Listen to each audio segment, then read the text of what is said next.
Hello everyone, this is इनीस। तो दोस्तों, आज मैं आपको बताने वाला हूँ एसएससी रिप्रेजेंटेशन फाइल दर्ज कैसे करनी है, इसके प्रभाव क्या पड़ेंगे, ठीक है, और ये किस किस काम में हमारे आता है, ठीक है।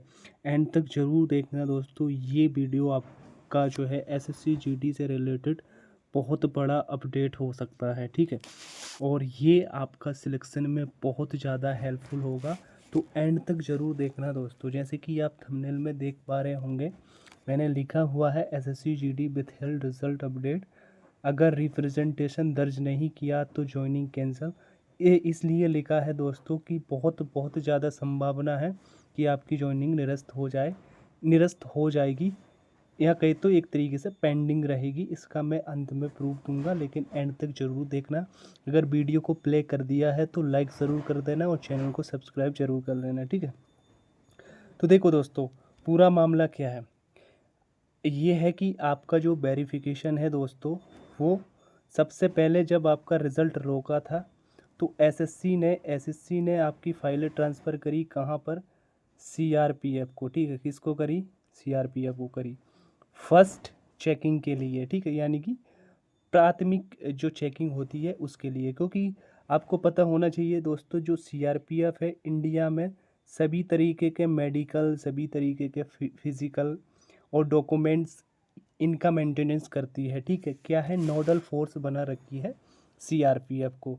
ऐसा इसलिए बना रखा है क्योंकि दोस्तों, भारत में बहुत सारे एसएससी के एग्ज़ाम्स होते हैं।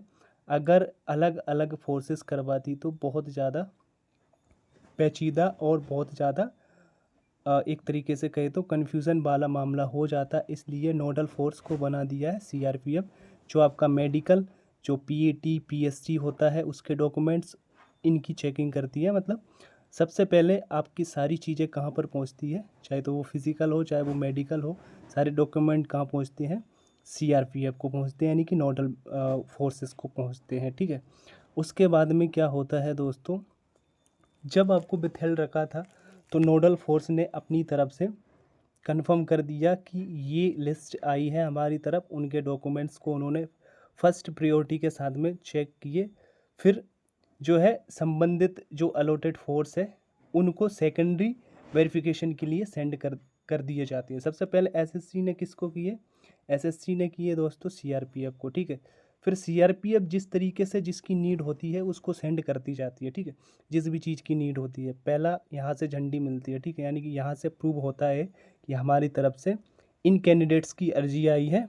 जो भी रिप्रेजेंटेशन फाइल दर्ज करते हैं पहले उनकी फाइलों को भेज दिया जाता है, ठीक है, जो भी आपकी अलॉटेड फोर्स होती है, ठीक है। तो दोस्तों, दो तरीके से आपकी जांच प्रोसेसिंग होती है। जब सीआरपीएफ के पास मामला था तो उन्होंने चेक किया। अब आपकी पूरी जिम्मेदारी होगी दोस्तों आपकी अलॉटेड फोर्स, यानी कि जो आपको मिलने वाली है। जैसा कि आरटीआई रिप्लाई में भी आपको मेंशन होगा कि आपकी फ़ाइल या कहे तो आपकी जानकारी अब आपकी अलॉटेड फोर्स से मिलेगी। उसका मतलब ये है कि आपका डोजियर जो है दोस्तों अलॉटेड फोर्स के पास पास पहुंच चुका है, ठीक है। अब जो भी आपको फोर्स मिली है, अलॉटेड फोर्स है, वो क्या करवाएगी दोस्तों? फिंगर की जांच करवाएगी, ठीक है, जो कि CFSL लैब में भेजे जाएंगे, फॉरेंसिक लैब में भेजे जाएंगे, ठीक है। और वहीं से जिन स्टूडेंट का डोजियर उनको प्राप्त हो चुका है उन्होंने भेज भी दिए हैं डीएम, यानी कि डोमिसाइल वेरिफिकेशन का काम भी अब किसका है? अलॉटेड फोर्स का है, क्योंकि नौकरी आपको वहीं करनी है। जब एक बार सीआरपीएफ जो होती है दोस्तों आपकी फ़ाइल को अगर आगे भेजती है, आगे सेंड करती है, इसका मतलब ये है कि 80% आपको क्लियरिटी मिल चुकी है, ठीक है। अगर सीआरपीएफ फाइल सेंड नहीं करती है, इसका मतलब है कि आपकी फ़ाइल में डाउट है, बहुत बड़ा डाउट है, ठीक, या कहे तो पेंडिंग है। इसलिए मैं बोल रहा हूँ दोस्तों कि आपको एक रिप्रेजेंटेशन फाइल दर्ज करना चाहिए, ताकि सीआरपीएफ आपकी फ़ाइल को जल्द से जल्द आपकी नोडल फोर्स को भेजे, जो आपको मिलने वाली है, जो आपको जिसमें आपको ज्वाइनिंग करना है, ठीक है। ऐसा नहीं है कि अभी तक रुका हुआ है काम, या अभी तक कुछ किसी का भी नहीं भेजा है, ऐसा नहीं है। बहुत सारे स्टूडेंट का जो है भेज चुकी है सीआरपीएफ, ठीक है। किसको भेज चुकी है? जो भी उनको अलॉटेड फोर्स मिली है उनको भेज चुकी है, ठीक है। तो ये था पूरा मामला, ठीक है। जो डाउट था उम्मीद करता हूँ आपका क्लियर हो चुका होगा। अब बात करते हैं दोस्तों, किस तरीके से हम एप्लीकेशन दर्ज करें, ठीक है। तो उसके बारे में बात कर लेते हैं, स्टेप बाय स्टेप एंड तक ज़रूर देखना, ठीक है। चलो, पहला तो दोस्तों देखो, आपको रिप्रेजेंटेशन यानी कि अभ्यवेदन का प्रारूप किस तरीके से रखना है, ऐसा रखना है। सबसे पहले लिखना है दोस्तों ऊपर, सेवा में क्षेत्रीय निदेशक रीजनल डायरेक्टर, ठीक है। कर्मचारी चयन आयोग एसएससी, अपने क्षेत्र का नाम लिखे, जैसे एमपी रीजन, वेस्टर्न रीजन, क्षेत्रीय कार्यालय का पता, उदाहरण जैसे कि रायपुर, प्रयागराज, दिल्ली, ये आपको एग्जाम्पल दिए जा रहे हैं, ठीक है। इस तरीके से जो भी आपका रीजनल हो, ठीक है। उसके बाद में परीक्षा का नाम लिखना है आपको, ठीक है। उदाहरण के लिए एसएससी जीडी 2024 आप लिखना है एसएससी जीडी 2025 के विथेल्ड परिणाम के संबंध में अभ्यावेदन, ठीक है। आपको लिखना है महोदय, सविनय निवेदन है कि मैं अपना नाम यहाँ लिखे, रोल नंबर भी लिखे, अपना रोल नंबर यहाँ लिखे, उक्त परीक्षा का एक अभ्यर्थी हूँ। मैंने इस भर्ती प्रक्रिया के सभी चरणों सीबीटी और पीएटी पीएसटी को सफलतापूर्वक और ईमानदारी के साथ पूरा किया है, ठीक है। अब आगे देखते हैं। अतः आपसे निवेदन, विनम्र प्रार्थना है कि मेरे बायोमेट्रिक्स फ़ोटो और हस्ताक्षरों की गहन जांच जल्द से जल्द पूरी की जाए और मैं उम्मीदवारी की सत्यता की पुष्टि करके मेरा परिणाम घोषित करने की कृपा करें। मैं इस आवेदन के साथ निम्नलिखित दस्तावेजों की प्रक्रिया संलग्न कर रहा हूँ, ठीक है। तो पहला, कंप्यूटर आधारित परीक्षा यानी कि सीबीई का प्रवेश पत्र, एडमिट कार्ड लगाए, ठीक है। शारीरिक दक्षता परीक्षा, पीईटी पीएसटी का एडमिट कार्ड लगाए, ठीक है। और आधार कार्ड की छाया प्रति लगाए।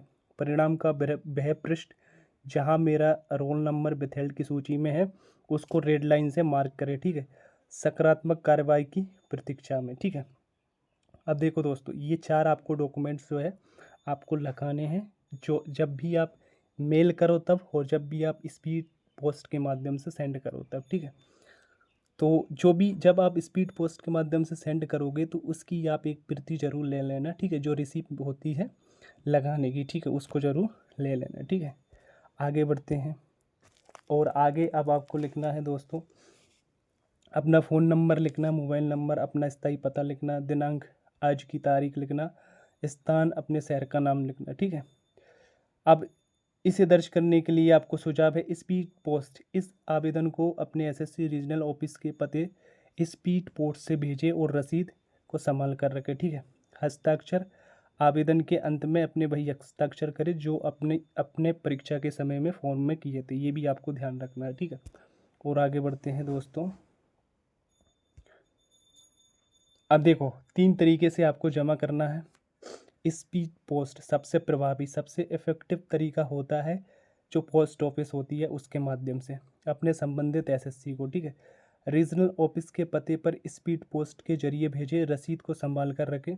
दूसरा है ईमेल, अपने रीजनल ऑफिस की आधिकारिक ईमेल आईडी पर सभी दस्तावेजों के साथ ईमेल करें, विषय में अपना रोल नंबर जरूर लिखें, ठीक है। व्यक्तिगत रूप से ये और भी बेहतर होता है, यदि संभव हो तो सीधे क्षेत्रीय कार्यालय जाकर रिसेप्शन या डार्क सेक्शन में अपना आवेदन जमा करें और उसकी रिसीव्ड कॉपी पावती लें, ठीक है। तो ये था दोस्तों पूरा मामला। इससे क्या होगा, इससे ये होगा दोस्तों, आपका जो है बहुत जल्द आपका आगे की ओर जो भी अगर आपका पीछे भी फाइल रखी है तो बहुत जल्दी आपका अलॉटेड फोर्स के पास में पहुंच जाएगी। और ऐसा नहीं है दोस्तों जो सीआरपीएफ है उसने अपना वर्क नहीं स्टार्ट किया है, वो कर चुकी है। जिन भी कैंडिडेट्स के जो इस प्रकार के जो रिप्रेजेंटेशन फाइल की अर्जी आ रही है उनकी सबसे पहले फाइलें सेंड हो रही है अलॉटेड फोर्स को, ठीक है। और ये तो मैं अब बता रहा हूँ दोस्तों, जब आपका रिज़ल्ट आया था तब से ही लगा दी है बहुत सारे स्टूडेंट ने पहले ऑलरेडी, तो उनकी फाइलें ऑलरेडी अपनी अलॉटेड फोर्स के पास में है और उनका वेरिफिकेशन ऑलरेडी स्टार्ट है, यानी कि प्रगति पर है। उनका ज्वाइनिंग लेटर कभी भी आ सकता है, ठीक है। तो ऐसा नहीं है दोस्तों अब से आपका काम स्टार्ट होगा जब आप ये करोगे, इससे पहले भी हो रहा है, ठीक है। दोस्तों आशा करता हूँ आपको सारी जानकारी बहुत अच्छी तरीके से समझ आई होगी।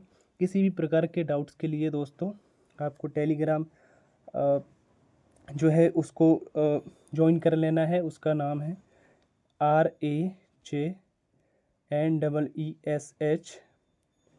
और स्टडी विद रजनी, जो मेरा यूट्यूब का नाम है, सेम का सेम टेलीग्राम का नाम है, ठीक है। आप उसको भी ज्वाइन करके वहाँ से जानकारी प्राप्त कर सकते हो, और अगर किसी भी प्रकार का डाउट आए तो, ठीक है। इसके अलावा दोस्तों आप चैनल के डिस्क्रिप्शन बॉक्स से भी उस ग्रुप को ज्वाइन कर सकते हो। जय हिंद, जय भारत, मिलते हैं नेक्स्ट वीडियो में। अब आपको ये काम ज़रूर कर ही देना है, ठीक है। जय हिंद।